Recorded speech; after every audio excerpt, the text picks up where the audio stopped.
Good morning.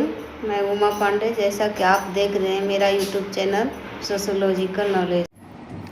तो बच्चों, जैसा कि मैंने पिछले कक्षाओं में पढ़ा है अध्याय 1 में भारतीय समाज और संस्कृति की विशेषताएं, तो पहला अध्याय हमारा समाप्त हो जाता है। अब हम दूसरे अध्याय में आते हैं। भारतीय समाज में एकता और विविधता, unity and diversity in Indian society. Bharatiya Samaj में एकता और विविधता। तो बच्चों, जैसा कि हम जानते हैं कि भारत एक विशाल देश है जिसकी भौगोलिक स्थिति में भारी विविधता और अनेकता दिखाई पड़ती है। यह कहीं गर्म, कहीं ठंडा और कहीं शीतोष्ण है। कहीं जंगल है तो कहीं रेत ही रेत और कहीं खूब हरे भरे प्रदेश।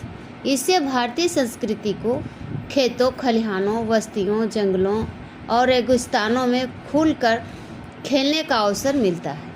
इन्हीं के बीच रहकर हमारी संस्कृति के बाह्य और आंतरिक रूप का निर्माण हुआ है। भारत जातीय अजायब घर भी है जिसमें 3000 जातियां निवास करती हैं। भारत के 29 विभिन्न राज्यों में 200 के लगभग बोलियां और भाषाएं हैं। विश्व के सभी प्रमुख धर्म भारत में विद्यमान हैं, जैसे हिंदू, जैन, बौद्ध, सिख, इस्लाम, पारसी तथा ईसाई धर्म। तो बच्चों, अब हम पढ़ते हैं भारतीय समाज में सामाजिक सांस्कृतिक विविधता के कारक, factors of socio cultural diversity in Indian society. Bharatiya Samaj में अनेक विविधताएं तथा विभिन्नताएं देखने को मिलती हैं। इस प्रकार भारतीय समाज में सामाजिक सांस्कृतिक विविधताओं के अनेक कारक या परिस्थितियां हैं। मोटे तौर पर इन विविधताओं का आधार भाषा, प्रजाति, धर्म, क्षेत्र, जाति आदि को माना जाता है। इस दृष्टि से अपने देश भारत में पाए जाने वाली विविधताएं बहुत से हैं, जैसा कि मैंने निम्नलिखित रूप से आप सबों को बताने जा रही हूँ। पहला है भाषाई विविधता। प्राचीन काल से ही भारत में अनेक भाषाओं व बोलियों का प्रचलन रहा है। वर्तमान समय में भारत में अनेक भाषाएं व बोलियां बोली जाती हैं। इनमें से 15 भाषाएं संविधान की 8वीं अनुसूची में वर्णित की गई है। इन भाषाओं में असमिया, ओडिया, उर्दू, कन्नड़, कश्मीरी, गुजराती, तमिल, तेलुगु, पंजाबी, बांग्ला, मराठी, मलयालम, संस्कृत, सिंधी और हिंदी सम्मिलित हैं। और लोकसभा ने 20 अगस्त 1992 को 8वीं अनुसूची में 3 अतिरिक्त भाषाओं को सम्मिलित करने के लिए एक बिल पारित किया। ये भाषाएं हैं नेपाली, कोंकणी तथा मणिपुरी। 92वें संवैधानिक संशोधन 2003 द्वारा 4 भाषाएं डोंगरी, बोडो, मैथिली तथा संथाली सम्मिलित की गई। इस प्रकार भारतीय संविधान की 8वीं अनुसूची में सम्मिलित भाषाओं की संख्या अब 22 हो गई है। हिंदी भाषा को देखने वालों की संख्या सबसे अधिक है। 2021 की जनगणना के अनुसार लगभग 52 करोड़ व्यक्ति इस भाषा को बोलते हैं। भाषा की इस विविधता के बावजूद भी देश की सभी भाषाओं में एकरूपता दिखाई देती है। दूसरे में हमारा है प्रजातीय विविधता। तो भारत को विभिन्न प्रजातियों का अजायब घर कहा गया है। यहाँ की जनता में प्रमुख तौर पर द्रविड़ तथा आर्य प्रजाति समूह के लोग पाए जाते हैं। समय समय पर अनेक प्रजातीय समूह यहाँ आक्रमणकारी के रूप में आए और धीरे धीरे समाज में घुल मिल गए तथा समाज का अभिन्न अंग बन गए। यहाँ की जनता में कॉन्केसाइड, मंगोलाइड तथा निग्रोइड प्रजातियों के शारीरिक लक्षण पाए जाते हैं। कहने का अभिप्राय है कि भारतीय जनता में काले, गोरे तथा पीत रंग के लोग मिलते हैं। प्रजातीय विविधताएं होने पर भी भारत में अमेरिका तथा अफ्रीका की भांति प्रजातीय संघर्ष नहीं होते हैं। तीसरे में है धार्मिक विविधताएं।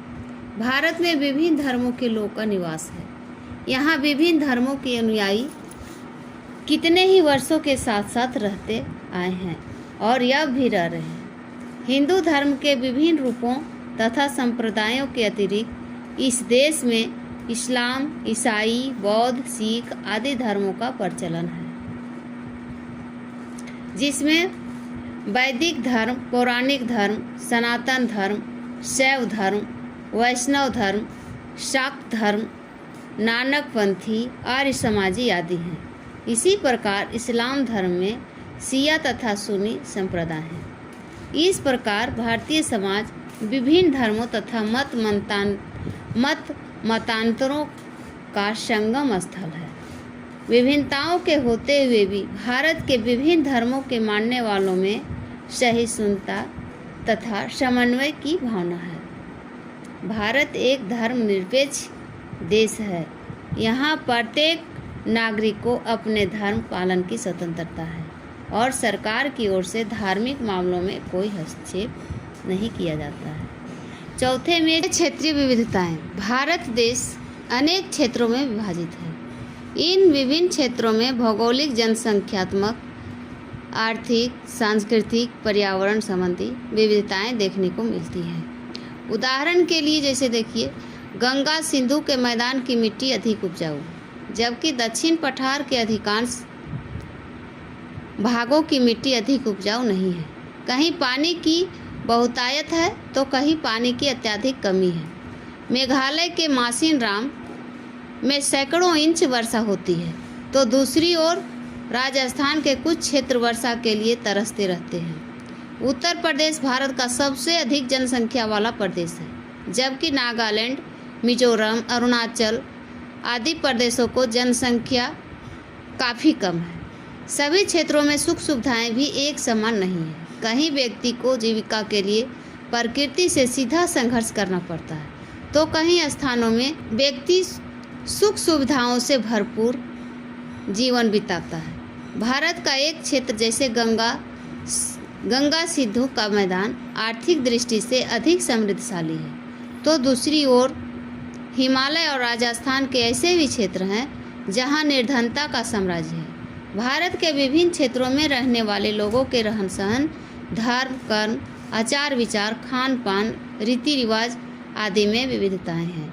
इन विविधताओं के बावजूद भी देश भौगोलिक दृष्टि से एक इकाई का निर्माण करता है और सब भारतवासी विभिन्न क्षेत्रों में रहते हुए भी भारत भूमि की अखंडता के लिए बलिदान तथा त्याग के लिए तत्पर रहते हैं।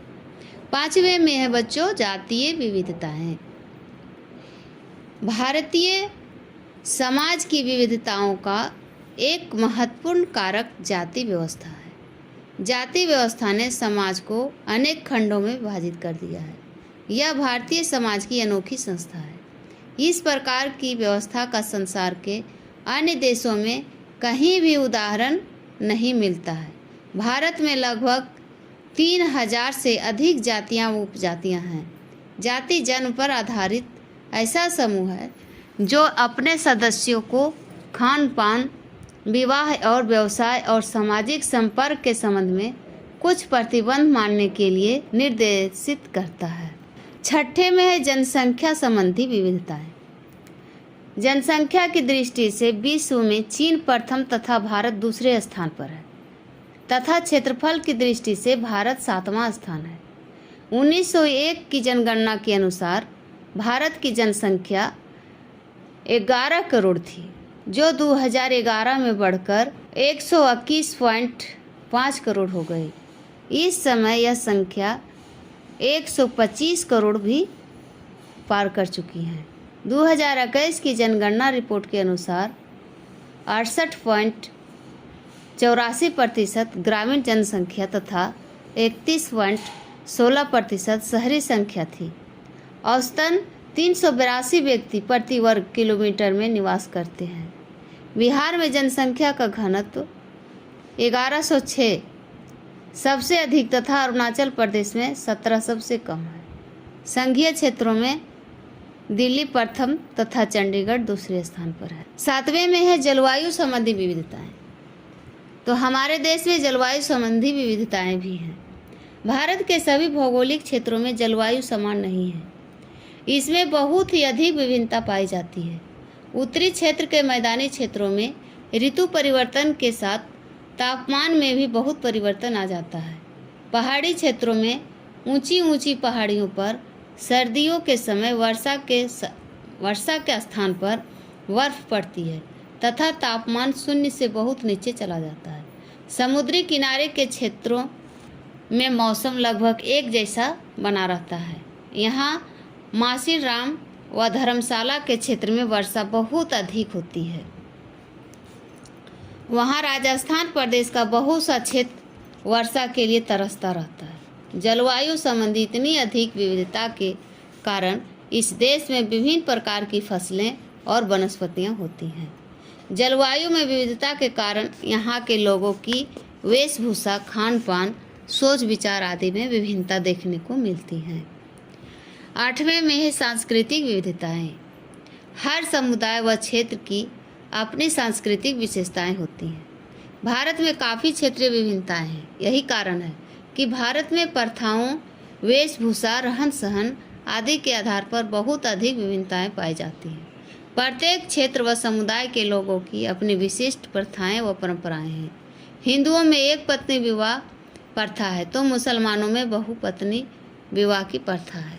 भारत में पितृसत्तात्मक व मातृसत्तात्मक दोनों ही परिवार वाले समुदाय पाए जाते हैं। भिन्न भिन्न प्रकार के देवी देवताओं की पूजा की जाती है। इस तरह हम देखते हैं कि भारत के लोगों की सांस्कृतिक विशेषताएं समान नहीं है, उसमें बहुत अधिक विभिन्नता पाई जाती है। 9वें में है जनजातीय विविधताएं।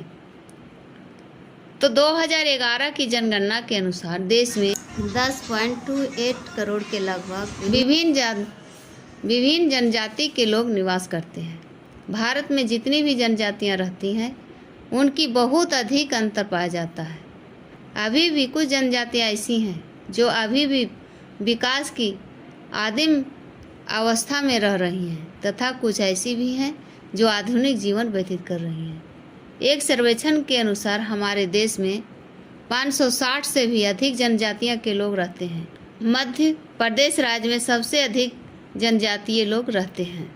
उड़ीसा, बिहार, असम, गुजरात, राजस्थान, महाराष्ट्र, आंध्र प्रदेश, तमिलनाडु, हिमाचल प्रदेश, केरल आदि राज्यों में भी जनजातीय जनसंख्या पाई जाती है। धन्यवाद।